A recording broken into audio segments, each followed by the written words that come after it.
life अपन बनई बहुगे पैसा खूबे कमाई बहुगे तोरा से दूर चला जाई बहुगे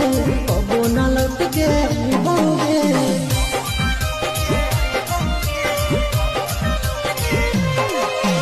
लाइफ अपन बनई बहुगे पैसा खूबे कमाई बहुगे